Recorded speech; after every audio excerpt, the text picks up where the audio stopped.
y desarrollo del Congreso. Sin su ayuda no habría sido tan fácil, ¿verdad? Otros años había algún desajuste en el desarrollo de las ponencias en las distintas salas, pero este año, aparte de pequeñísimos inconvenientes, ha funcionado bien. Gracias a ellos, evidentemente, y gracias a algo que desde el año pasado tenemos, y es la presencia permanente, y eso ya no lo vamos a evitar, de un técnico en ordenadores que no nos retrase la exposición, ¿verdad? Aún así hemos tenido unas pequeñas cositas que procuraremos ir evitándolas cada vez más y mejor. Creo que este congreso, por lo que acabamos de oír y por lo que hemos comentado ayer durante la discusión, ha sido de un nivel altísimo en ponencias, altísimo, ¿verdad? Han sido de una calidad extraordinaria y de un interés enorme. A ello contribuye, me parece, aunque es posible que sea sencillamente una coincidencia, ¿no? Pero es verdad que desde este año hemos introducido el Comité Científico de la aceptación de las ponencias, ¿no? Los miembros del Comité Científico, algunos, reciben la ponencia y la aprueban o la critican en función de dos cosas: del resumen, de la habilidad con la que está hecha el resumen y de lo que se comunica en el resumen, y también del currículo, claro, porque hay resúmenes que son van mucho más allá de lo que dicen, y luego hay un currículum detrás que debe de apoyarlo y demás. Bueno, lo cual quiere decir que de aquí va a salir un buen libro, ¿verdad? El número 3 de Español por el Mundo puede ser un libro extraordinario, también controlado por el Comité Científico, y voy a decir algo que lamento que no todos oigan, pero lo escribiré también igualmente, y es que en la edición de este libro que vamos a publicar ahora, del segundo volumen del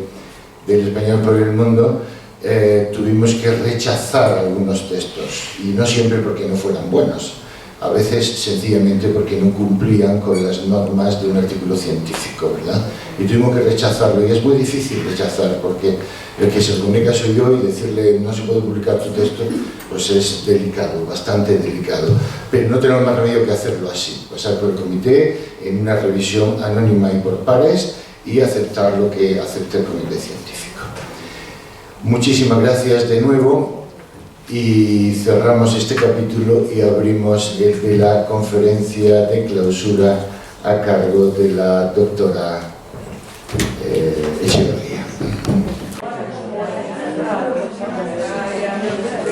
Nuestra ponente plenaria de clausura, me gustaría hacer un llamamiento a todos, por si entre todos pudiéramos contribuir a recuperar algo que, cuando se pierde en los días de hoy, es peor que una película de terror, que es el teléfono de Manolo Ramiro Valderrama. Desapareció, el teléfono estaba en el autobús de vuelta y desapareció sin que nadie sospechara cómo, y cuando íbamos a bajarnos del autobús no estaba su teléfono. Hicimos todas las pesquisas posibles por recuperarlo, pero parece misterioso. Manolo es un poco despistado, pero no tanto. No tanto.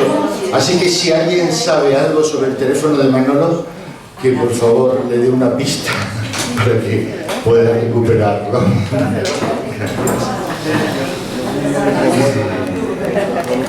De manera muy especial quiero manifestar el agradecimiento al doctor don Rafael del Moral, que es un cielo además, quizás eso no está muy frecuente, por su atención, su amabilidad y su buena fe de antes y de ahora. Y en general les doy muchísimas gracias a todos ustedes por aguantar toda esta mañana, esperar aquí a que hablara yo, y les adelanto mis gracias más sentidas. Muchas gracias. Bien, vamos a empezar entonces, si están preparados. En el mundo son muy numerosos los casos en los que conviven lenguas diferentes en áreas geográficas de muy limitada extensión. Las situaciones de bilingüismo o multilingüismo en las que dos o más lenguas han coexistido por largo tiempo y ninguna parece estar en vías de caer en desuso, son muy comunes en el mundo. Hay que tener presente que es difícil identificar un país como estrictamente monolingüe. Podemos decir que la situación del contacto entre lenguas, por ello, es un hecho que podemos dar como una cuestión cotidiana y universal en el mundo. En estas comunidades, cuando la convivencia conlleva influencias mutuas, la situación de bilingüismo es muy frecuente y, de hecho, las comunidades, no sé, no voy a poner tantas hojas que he traído, perdón, las comunidades multilingües son mayoría.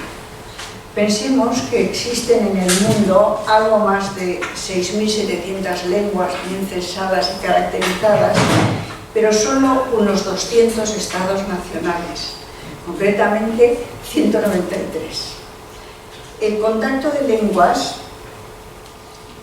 es, pues, un hecho, como les decía, cotidiano y universal. En estas comunidades, cuando la convivencia conlleva influencias mutuas, la situación de bilingüismo, con todo lo que ella implica, es decir, contacto de lenguas mayoritarias y minoritarias en una misma comunidad, oficiales o no oficiales, nacionales o supranacionales y locales, es o ha sido, viene siendo objeto de estudio de la disciplina sociolingüística, como veremos en esta exposición. Los trabajos de Fishman, Stewart, Close, Tanner y otros autores, que no voy a citar todos, han descrito muy ampliamente los rasgos propios y característicos de comunidades bilingües o multilingües. Dentro de este marco teórico y metodológico se sitúa nuestra propuesta, lo que nos permitirá acercarnos a la descripción de la situación sociolingüística de nuestro país. Hablo de manera genérica de momento del País Vasco o el conjunto de territorios donde se habla vasco o donde se habla lengua vasca. La situación lingüística en ese sentido del País Vasco, y lo utilizo de momento en general, aun con todas las matizaciones necesarias, constituye, bajo nuestro punto de vista, un caso de bilingüismo social de carácter diglósico, en el que se da un determinado grado de bilingüismo individual. En estas comunidades nos encontramos con dos lenguas, voy a decir de momento, si me lo permiten, euskera y castellano, una de las cuales ha estado relegada a situaciones informales, mientras que el castellano ha sido tradicionalmente considerado como lengua de cultura y reservado para situaciones de mayor formalidad, y lo sigue siendo, aunque no debería de adelantar lo que diré después, pero ustedes lo notarán enseguida. La distinción entre bilingüismo social y bilingüismo individual es, desde nuestro punto de vista, necesaria y básica. Así, y tal y como ya se ha señalado, hay bilingüismo individual en aquellas personas que, por razones diversas y en principio irrelevantes, o podría ser así, han logrado el dominio aceptable de dos sistemas lingüísticos, o de dos o más sistemas lingüísticos. El bilingüismo social, sin embargo, es aquel que se produce en una comunidad en cuyo interior funcionan y son utilizadas dos o más lenguas distintas. En una comunidad bilingüe, por tanto, existirán en principio individuos monolingües que podrán existir en L1, monolingües en L2 y bilingües también posiblemente en L1 y L2. En este sentido, el carácter de bilingüe de un individuo surge o se va configurando como resultado de una serie de circunstancias estrictamente personales en ocasiones, o bien como resultado de la coexistencia de dos o más códigos lingüísticos en la comunidad en la que está inserta. Únicamente en el primer caso podrá hablarse de bilingüismo individual. En el primer caso, de bilingüismo individual, me he confundido, en sentido estricto y se reservará para el segundo caso el término de bilingüismo social, para entendernos. Y es aquí donde necesariamente desde las investigaciones sociolingüísticas y de sociología del lenguaje también aparece la noción de diglosia, siempre ligada, como digo, a situaciones de comunidades bilingües.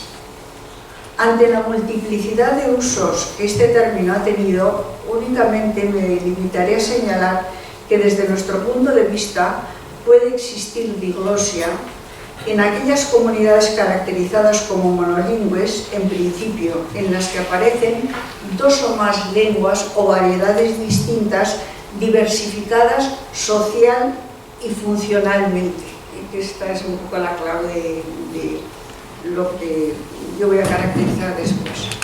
Ahora bien, existe o puede hablarse también de diglosia en aquellas comunidades como las nuestras, en la que se da bilingüismo social y donde cada uno de los códigos en presencia es utilizado para funciones diferenciadas.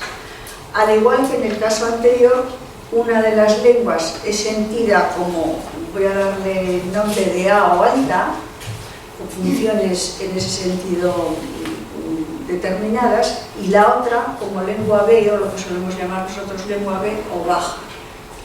Y por último, decir que puede hablarse también de diglosia, una situación de diglosia, cuando en las comunidades con bilingüismo social la utilización de una u otra lengua está relacionado con el contexto de situación y con las características sociales del emisor y del receptor de un mensaje. Con todo, podemos concluir que hay bilingüismo siempre que se dé el uso de dos o más lenguas tanto en el individuo como en la sociedad. Se puede hablar con el mismo término. Y habrá diglosia siempre que la utilización de una u otra lengua esté directamente relacionada con determinadas circunstancias establecidas en la propia comunidad. De tal modo que, de alguna forma, el bilingüismo puede ser diglósico o no diglósico, según las funciones desempeñadas por cada una de las lenguas en el individuo o en la comunidad.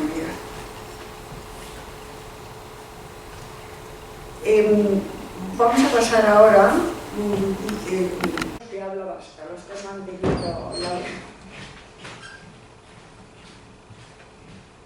que como ya verán, quizá desde fuera pueda parecer la misma situación en aquellos territorios donde se habla euskera, pero la realidad es que es bastante diferenciada.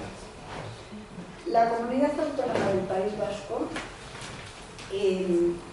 ocupa un territorio situado al norte de la península ibérica, al borde del mar Cantábrico, junto al Golfo de Vizcaya.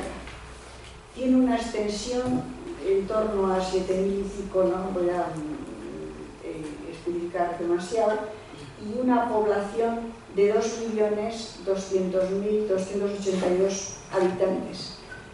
Lo componen los territorios de Álava, que creo que lo podrán ver seguramente, Guipúzcoa y Vizcaya, quizá igual sí, estupendo. Sí, muchas gracias. Ahora igual no veo yo. Igual no veo, pero creo que sí, no voy a ver, ¿vale? Muchas gracias.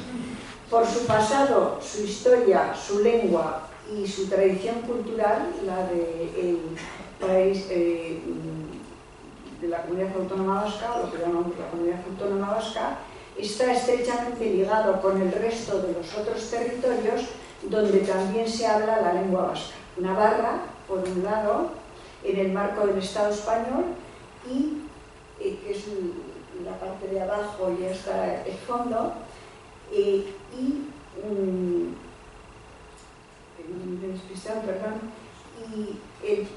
los territorios, los tres departamentos, del País Vasco francés, lo que en lengua vasca denominamos Iparralde, que quiere decir lo del norte, porque está al norte para nosotros, en Francia, donde ocupa un territorio aproximado de 780 kilómetros y una población de 230.000 habitantes.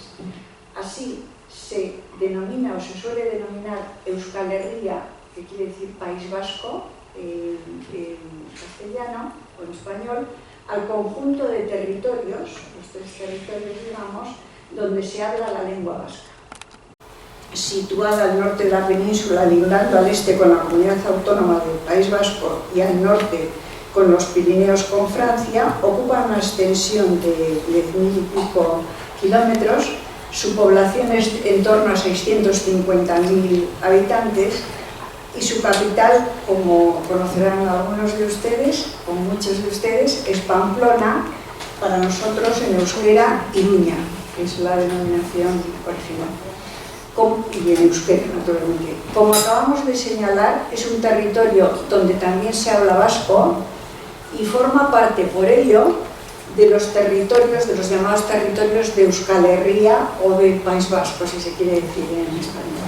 Administrativamente, su denominación oficial dentro del Estado es el de Comunidad Foral de Navarra. Tiene foralidad y no voy a entrar exactamente. Así, podemos decir que, y es una cita que me parece espléndida de María Teresa Echenique, la quiero mostrar aquí por lo bien que está diseñada. El vasco, por su parte, tiene un origen incierto, es, como saben seguramente, una lengua no indoeuropea, única en sobrevivir a la latinización de Hispania. Está precariamente documentada en época antigua y ya con más regularidad desde la Edad Media. Su extensión, sabemos que en el pasado fue bastante mayor que en los momentos posteriores, y con el paso del tiempo ha ido comprimiéndose hasta los límites actuales. Escrita y codificada en sus diferentes dialectos a partir del siglo XVI, bueno, hay algunas referencias, posee una norma común desde finales del siglo XX. Ha sido costoso, pero se ha logrado. Las diferencias entre ambas lenguas son pues notables, lo de español y vasco, lo que no ha impedido que juntas, y esto es una cosa que debemos tener siempre en cuenta, las dos lenguas hayan recorrido una trayectoria de al menos 10 siglos de convivencia vasco-románica, voy a llamar, a las que hay que sumar varios siglos más de contacto vasco-latino previo. La situación de contacto entre la lengua española y la vasca, en ese sentido, se ha venido sucediendo desde antiguo en ambas comunidades, como lo muestran incluso unas pequeñas referencias que se muestran en las glosas emilianenses en el siglo X, donde aparecen los primeros documentos escritos del antiguo romance castellano, y al que hoy denominamos español, y del euskera también, lo que evidencia el carácter bilingüe de estos territorios. En la comunidad autónoma vasca, del País Vasco, perdón, hablo solo para la referencia que he hecho primero, o lo que llamamos habitualmente País Vasco, digo dentro del territorio hispano, con la aprobación, se aprueba la Constitución española, como saben, quizá no, pero eso lo recuerdo, en 1978, y con la aprobación de la Constitución se estipula inicialmente el deber y el derecho para todo ciudadano de conocer el español, mientras que en el caso de las otras lenguas, o la otra lengua propia del territorio, como era el euskera en aquel momento, y como lo son otras lenguas con carácter actualmente de oficialidad, como el catalán o el gallego en nuestro territorio, oficiales todas ellas actualmente, se declara en principio el derecho, pero no el deber, por lo que al comienzo la situación de partida fue diferenciada para la lengua vasca. Se resuelve después muy rápidamente, como van a ver, y posteriormente, con la aprobación del Estatuto de Autonomía del País Vasco, que fue de 1979, se reconoce muy rápidamente la oficialidad de la lengua vasca, o sea, del euskera, junto con el castellano, en todo el territorio vasco.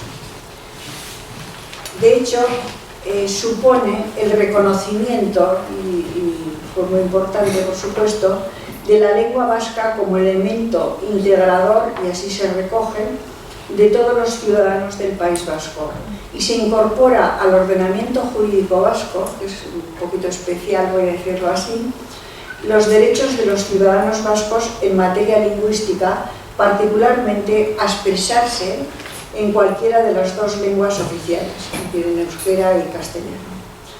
Es decir, que se resuelve rápidamente la cuestión. A partir de aquí se inicia una política lingüística inspirada en las propuestas de los modelos de recuperación lingüística de Frisman, que participó, digamos, de alguna manera en lo que era en aquel momento el gobierno vasco.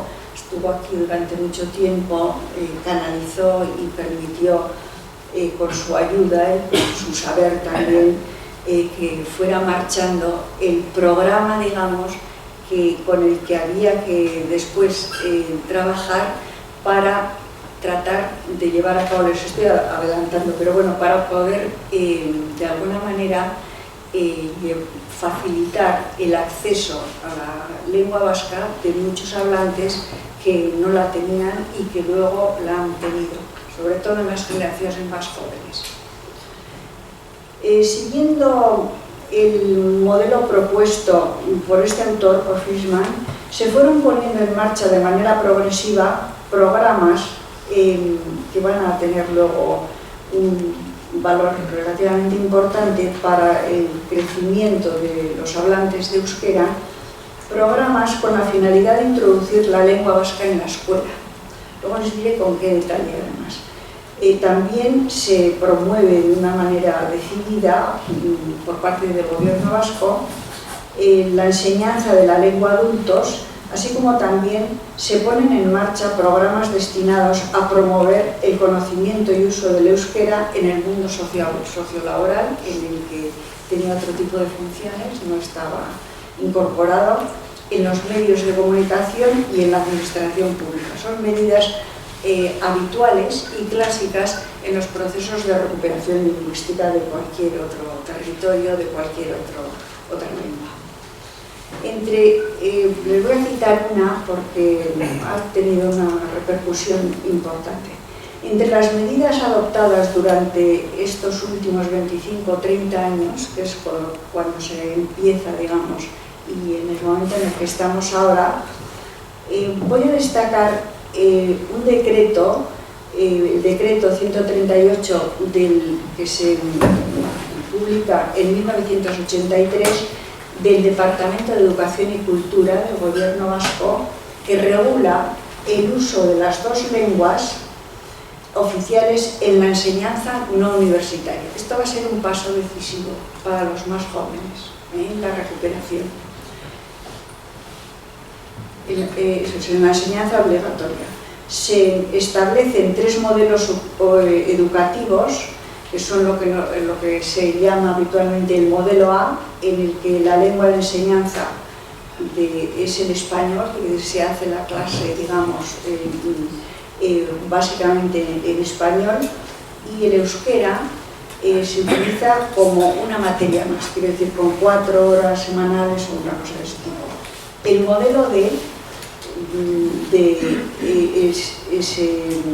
está, digamos, con un afán, en principio, de distribuir ambas lenguas y que gocen esas dos lenguas con el mismo número de horarios.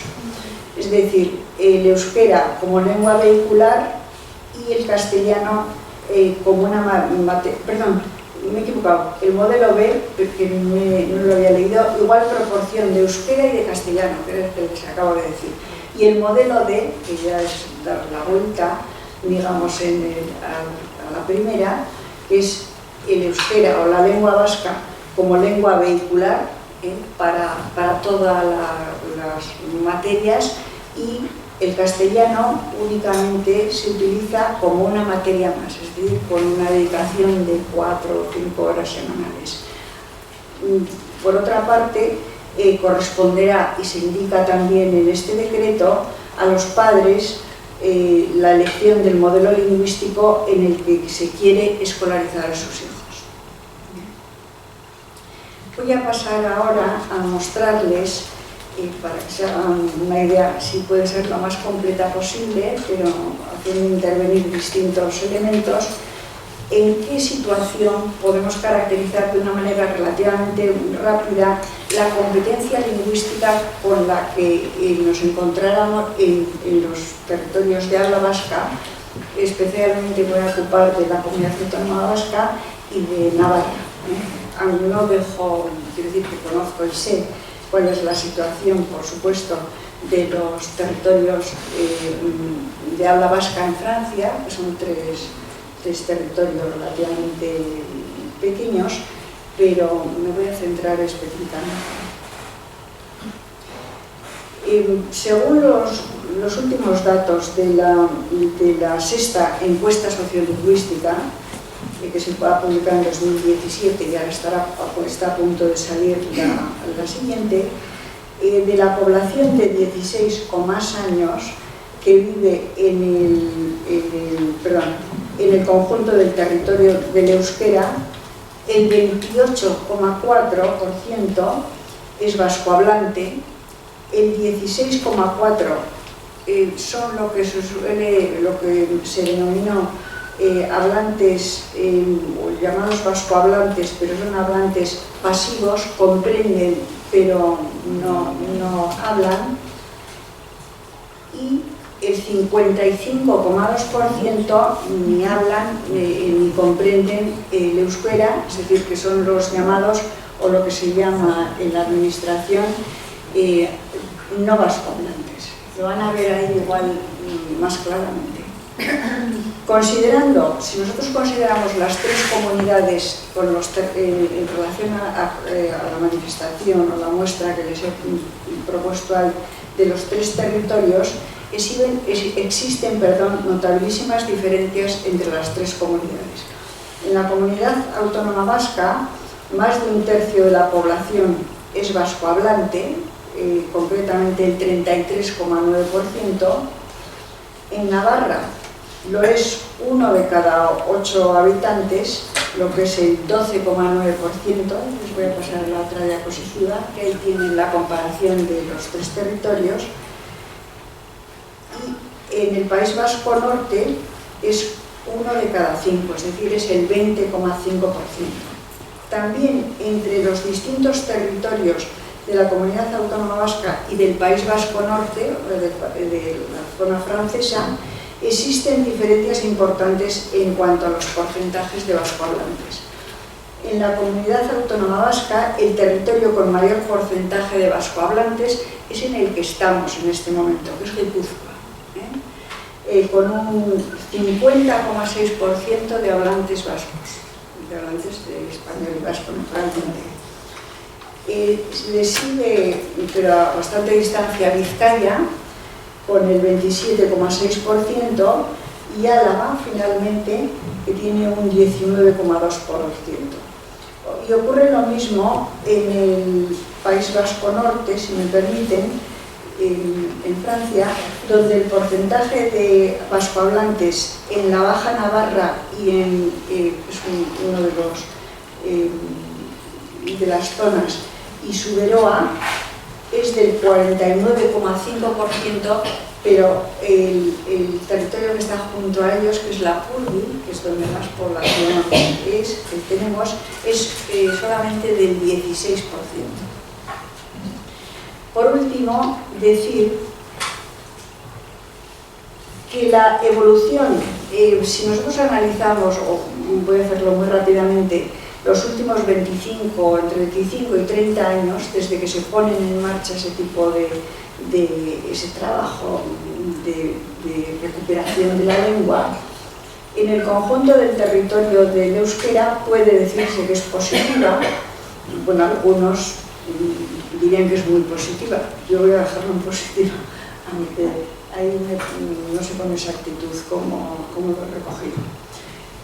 Hay actualmente 223.000 vascohablantes más que los que había en 1991, que es cuando se ponen en marcha todas las medidas a las que he hecho referencia.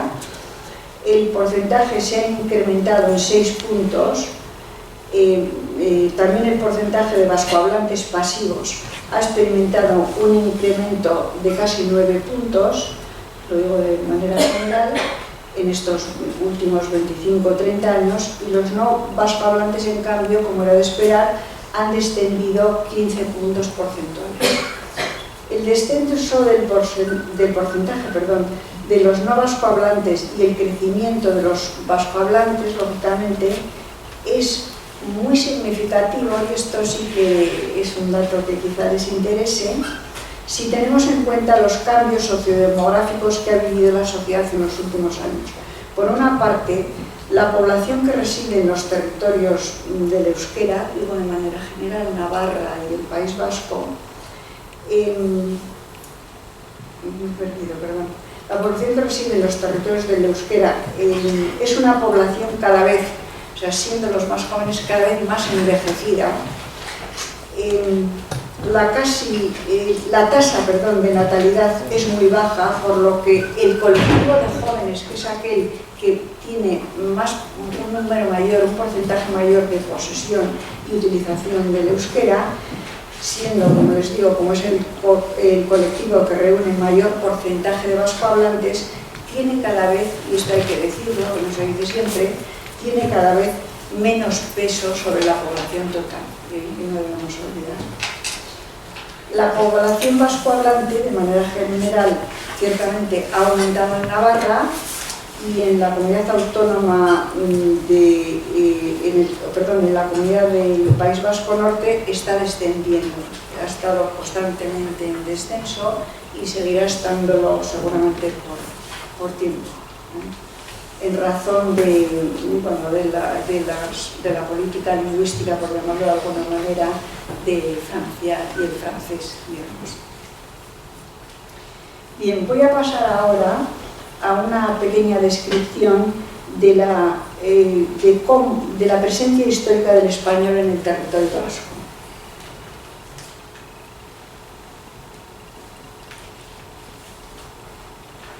No sé si estoy bien.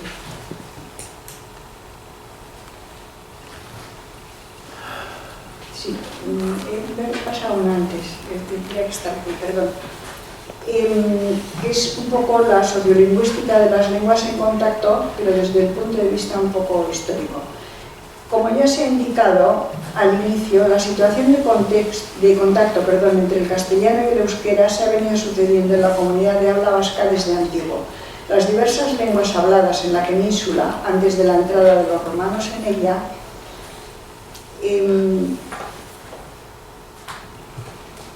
lo voy a dejar así, fueron sustituidas por la fragmentación del latín. Este hecho, junto con la acción de los sustratos lingüísticos, fueron configurando las diferentes lenguas románicas en la península. La única excepción a este proceso fue la lengua vasca, resto, como hemos dicho antes, de una antigua lengua hablada antes de la conquista del territorio, que ha pervivido hasta hoy como lengua viva. Posteriormente, como todos ustedes saben, en el siglo VIII los árabes ocuparon de una manera global la península y solo se mantuvo independiente una estrecha zona en el norte, en las montañas cantábricas y en los Pirineos. Fueron las lenguas surgidas del latín en esta zona las que acabaron extendiéndose en principio por toda la península. Inicialmente, estos núcleos lingüísticos que más tarde darían lugar a la diversidad de lenguas romances en estos territorios fueron el castellano, el navarro-aragonés en su momento, el galaico-portugués, astur-leonés, catalán y mozárabe. En la segunda mitad del siglo XII se consolidó en la península un sistema de estados que había de perdurar 2 centurias. Se basaba en el equilibrio de 5 reinos, en Portugal, Castilla, Aragón y Navarra, junto con el enclave musulmán de Granada. Pero solo los 3 primeros, vamos a decirlo así, estaban en condiciones de jugar un papel internacional y de protagonizar de un modo u otro la tan deseada y propugnada unidad peninsular. Los territorios históricos que componen el País Vasco actual formaron parte, como quizá ya conocen, del antiguo Reino de Castilla. En el caso del antiguo Reino de Navarra, el euskera convivió primero con el romance navarro y más tarde con el castellano. En ambas comunidades, la situación de contacto de lenguas se ha venido produciendo desde épocas muy tempranas. A lo largo de los siglos, los pueblos cristianos extendieron sus reinos en la expansión hacia el sur junto con su poder y con ellos sus lenguas. El castellano se propagó hacia el sur y por razones sociopolíticas no permitió la expansión del asturleonés o del navarro-aragonés. Era la lengua de Castilla, pero lo fue también del Reino de León, de Navarra y de Aragón.